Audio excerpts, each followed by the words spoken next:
How's it going, guys? Charlie from Drunk Guy Explains, and we're doing another Masters Craps class, Craps Etiquette.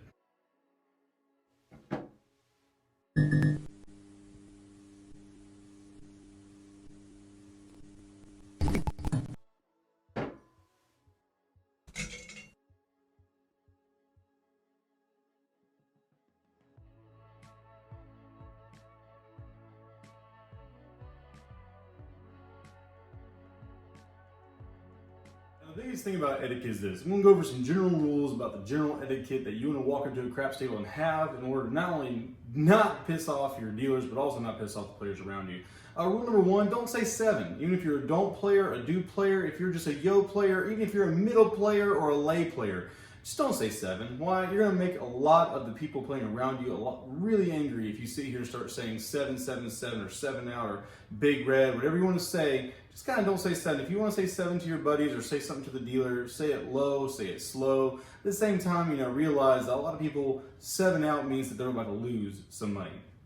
Number two, don't sit here and have your hands playing around. If someone the opposite of the table is shooting your direction and you have your hands fiddling with a bunch of stuff, go ahead and make sure that, hey, number one, declare a bet, put a bet down, and then keep your hands up. Why? Because I can't tell you how many times that you'll have someone in the back just basically fiddling with their chips or just pointing at something for a dealer and the dice hit and then a 7 out happens and once again you have the entire table mad at you. When you have a shooter that's shooting, you want to make sure that shooter is calm, cool, collected, and in the groove. You don't want them to slow down action or slow down pace of play because you're fiddling around with something on the table on the opposite end.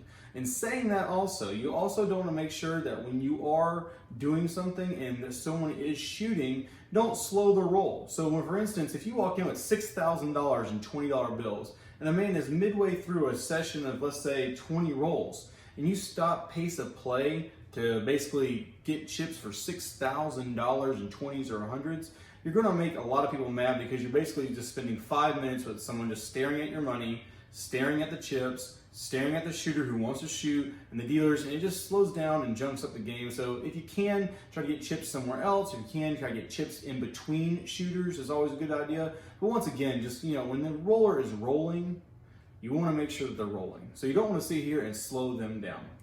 Another big thing when you're sitting here debating on whether you should bring your hands down or not, if you have chips in your hand, you can tell the dealer what to place in your hand. For instance, let's say a shooter's shooting, and I don't want to put my hands down and start messing with stuff, but however, I want to declare a bet. Well, you take the amount that you want to declare, put it in your hand and say, hey dealer, 64 across. They'll say bet. Or you say 66 on the inside or 56 on the inside, and they'll say bet. So once again, you can actually hold it up and tell the dealer, this is the bet I want to make. I want to make the bet. Is it action? And they're like, yes, action. Or hey, it's on. Hey, bet. And they're going to sit here, and before you've even put chips on the table, they have already sat here and made that bet for you. So once again, realize, once again, you don't want to screw up the pace of play for the roller and the rolls that are happening.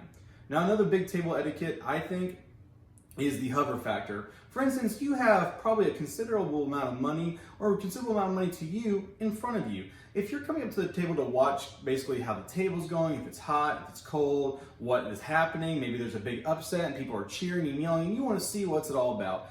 You can sit here and look into a craps table at the same time, mind your hands and mind your eyes, because no one feels comfortable when a bunch of people are just staring at a chip rack and you're like, are you about to grab my chips? Are you about to sit here and take my money? Like, what's happening here? And so just always be mindful that, hey, people have their money in front of them. People have their money on the table. So make sure you have a little bit more courteous feel to it when you are going back and forth, looking at the table or just trying to find a spot at a craps table. And in saying that, also realize that craps etiquette, there's a million different little things. However, my personal big thing about craps etiquette is this.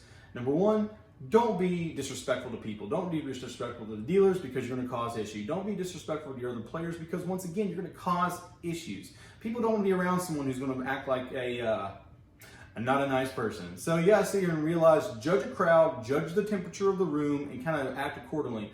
In saying that, however, always make sure that you kind of know the rules. A good craps etiquette is not to walk up and just start asking a million questions saying, what's this? What's that? What are you betting? How do you bet? How do you make that bet? How do you talk to the dealers? If you're going to come up as a novice, make sure that you go to a table that's relatively small stakes as well, and make sure to position yourself maybe close to the stick man or the dealers in order for you to kind of talk to them about the rules and regulations instead of being in the middle where basically everyone is basically having to listen to you do a lesson on how to play craps, which can also become, once again, an issue.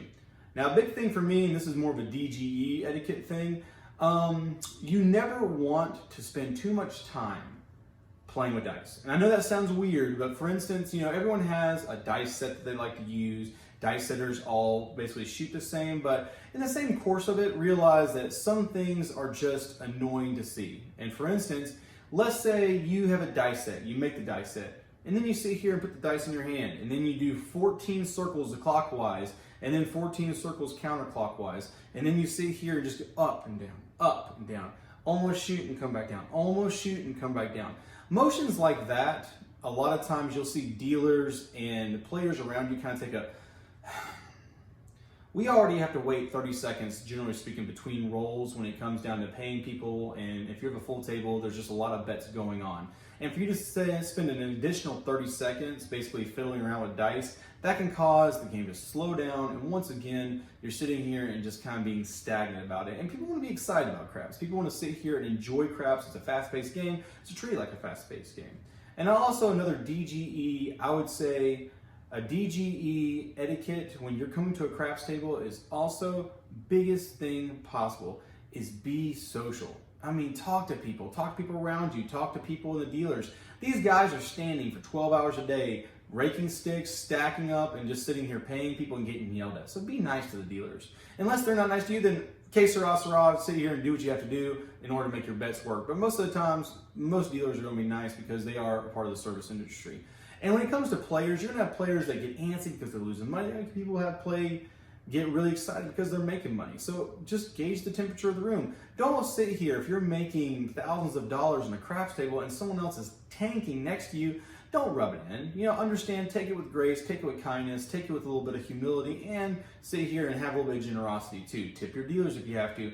And if you see someone struggling, and I know this happens sometimes, it's happened to me sometimes.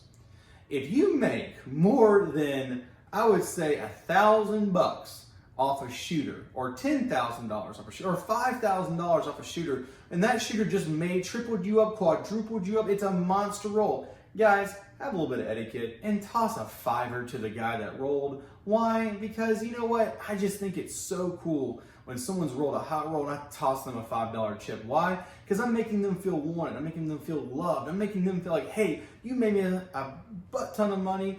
Here's $5. Thank you. Thank you for your generosity. Now, if you're down, that's one thing. If you're trying to get even, that's another thing. If you're sitting here, I'm not saying after every roll just start tipping the shooters, but if you have a monster shooter, tip them $5. Why? Because you tip the dealer $5 when you have a good hand. Tip the shooters if they have a really good hand. A buck could go a million ways. Well, guys, this is Charlie from Drunk Guy Explains, talking a little bit about craps etiquette. Check you next time.